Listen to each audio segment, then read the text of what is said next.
Vamos continuar nossa discussão sobre por que precisamos repensar a assistência farmacêutica. Vimos na aula anterior por que temos que repensar em nível Brasil. O que está acontecendo no nosso país e quais são os pontos que a gente pode atuar na morbidade relacionada a medicamento, na redução de eventos adversos, na mudança do modelo de gestão, na polifarmácia e na judicialização de medicamentos. Mas e qual impacto tem para o município? Às vezes, quando a gente pensa em Brasil, a gente não consegue enxergar dentro do município porque nós temos que repensar. Muitas vezes a gente pensa, isso é responsabilidade do presidente, do governador, eu não tenho gerência sobre isso, como é que eu vou fazer isso? Como é que eu vou mudar o modelo de atendimento da saúde? O município também tem um indicador que a gente pode observar, que a gente vai mostrar alguns deles aqui, mas o principal, que é o primeiro, é as internações na emergência. Quando a gente rastreia o motivo que fez as pessoas chegarem até a emergência, tirando as causas externas, muitos deles têm relação com o uso inadequado, a prescrição inadequada, a dispensação inadequada de algum medicamento. Vamos pensar na asma. Uma pessoa para chegar em crise asmática, com falta grave de ar, que precisa ser internada na emergência, tem um histórico de não utilização da bombinha corticoide ou 2, hiperutilização do salbutamol, né, que é o broncodilatador. Uma insulina, por exemplo, que é usada para tratar o diabetes, não só a insulina, mas a glibenclamida, outros medicamentos que são hipoglicemiantes, podem gerar hipoglicemia grave, principalmente naquelas pessoas que têm baixa percepção à hipoglicemia. Então, essas pessoas vão ficar mais tempo sob hipoglicemia e quando estão sofrendo desfechos mais sérios, também têm que fazer visitas à emergência. Varfarina também é um medicamento que pode gerar sangramento, dependendo do modo como a pessoa usa, de como ela enxerga, detecta as petequias ou sinais e continua utilizando, ou até mesmo mudanças de dieta. Ou seja, a emergência é um termômetro que nós podemos detectar se o nosso serviço de gestão de medicamentos está adequado ou não. E Porto Alegre pensou isso. Porto Alegre, a capital do Rio Grande do Sul, tentou fazer uma reflexão sobre os motivos que as pessoas visitam a emergência, em especial no seu hospital público municipal, que é o Hospital de Pronto-Socorro, para fazer uma análise de custo, ou seja, quanto custa tratar pessoas na emergência com morbidades relacionadas a medicamento. Se nós observarmos no slide, no ano de 2018, Porto Alegre teve 21.528 internações na sua emergência, no seu hospital de emergência. E se nós pensarmos mais ou menos aí de 10 a 30% de internações associadas a medicamento, dá mais ou menos entre 1.940 e 5.181 internações por um motivo relacionado ao medicamento. E se nós pensarmos naquele raciocínio de 53% até 70% de morbidades podiam ser evitáveis, né? Esses exemplos que eu dei para vocês da asma, da hipoglicemia e do sangramento, poderia ser evitável, né? A gente sabe que tem como evitar esses desfechos graves. Dariam aí mais ou menos entre 1.360 e 3.626 eventos que seriam evitáveis. No próximo slide, a gente faz essa análise de custo. Se a gente pensar o custo médio da internação de emergência, na época era de R$ 2.200 por dia, né? A internação com esses eventos evitáveis de 1.360 a 3.626 geraria uma economia ao município de 3 milhões de reais no pior cenário e 8 milhões de reais no melhor cenário, se alguém estivesse observando a gestão do uso de medicamentos de maneira adequada. Ou seja, quando a gente pensa em estruturar a gestão de uso de medicamentos, nós não estamos fazendo um gasto, a gente está fazendo uma economia, porque com certeza o recurso necessário para se fazer a gestão adequada dos medicamentos não chegaria a esse valor. Curitiba também fez um grande estudo para compreender se faz ou não faz diferença incluir o profissional farmacêutico nas equipes de saúde da família. Esse estudo foi feito em 2015 e eu vou trazer aqui um resultado que é muito importante para a gente entender. Como a gente vai ver no slide, 84% das pessoas não aderiram ao tratamento. Então, ou seja, quando esses farmacêuticos começavam a conversar com as pessoas e fazer o seu atendimento, eles detectaram 84% de não adesão.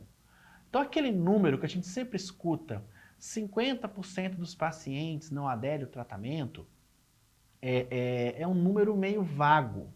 Quando a gente olha a realidade do Brasil, esse número é muito maior do que a gente imagina. Porque 82% dos pacientes não aderirem, né, não significa que eles deixaram de tomar. A não adesão, ela tem diversos espectros que a gente pode observar. Como a gente vê no slide, essa figura ela mostra que a omissão de doses é responsável então por 54% desse total. Mas existem outras maneiras, outras formas de não adesão. O uso inadequado, horário de tomada incorreto, a própria adição de doses, ou seja, o paciente ele utiliza doses diferentes daquelas que foi prescrito, automedicação inadequada, mas o que eu acho que mais me assusta é esse de não iniciar o tratamento. Ou seja, mesmo com a prescrição na mão, o medicamento disponível, 13% dessas pessoas que não aderem, o motivo foi de não iniciar o tratamento. E isso que nós estamos falando de uma capital de um estado, né, que tem um serviço de saúde estruturado e exemplar de atenção primária. Né? Isso significa muito sobre a maneira de pensar como os medicamentos são utilizados e o que a gente pode fazer para melhorar. O próximo slide, eu trouxe um exemplo pessoal, né? É uma unidade de saúde que fica localizada no município de Caxias do Sul, no Rio Grande do Sul, de um bairro muito pobre, muito vulnerável, chamado Vila IP, que essa unidade ela atende vários bairros ali dessa região. Ela tem 3 equipes de saúde da família e eu estava com um grupo de estagiários de farmácia para poder discutir sobre o trabalho do farmacêutico e o papel da atenção primária no SUS. Então, nesse estágio, nós resolvemos, então, observar como funcionava o dispensário, porque nessa unidade não tinha farmacêutico, mas tinha um dispensário de medicamentos, ou seja, os usuários poderiam ir lá na unidade e acessar os medicamentos que eles precisavam, que foram prescritos.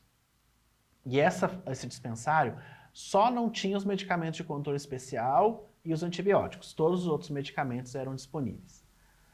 Se nós observarmos aí o próximo slide, nós escolhemos então como grupo de análise as prescrições dos pacientes hipertensos. Então nós ficamos no dispensário e coletamos as prescrições dos pacientes hipertensos e aí durante um mês e nós comparamos o que estava prescrito com o que estava no prontuário do paciente, com o que estava no sistema de dispensação de medicamentos.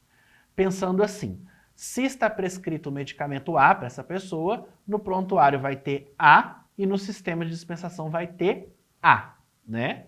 Esse seria o mundo ideal, né? Que o mesmo medicamento estaria presente em todos esses locais que a gente analisou. No próximo slide, a gente apresenta quais são os dados que a gente extraiu desses prontuários. Problemas de saúde, né, os medicamentos que estavam na prescrição e os medicamentos que estavam no sistema e no prontuário. Né? Fizemos a última dispensação e o registro antes e depois de 6 meses e a ausência, ou seja, não tem o medicamento presente. Então nós analisamos tanto a mudança de prescrição em 6 meses, que geralmente é o tempo entre uma consulta e outra, se teve alguma alteração, e essa ausência, ou seja, não tem registro em nenhum desses locais sobre o uso de medicamentos do paciente. Então, no próximo slide, mostram os resultados que a gente coletou.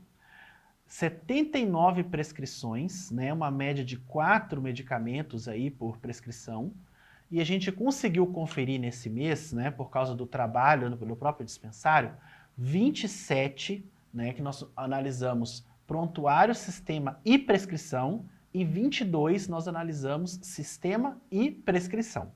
E nessa planilha dos resultados, nós já vemos o indício da polifarmácia.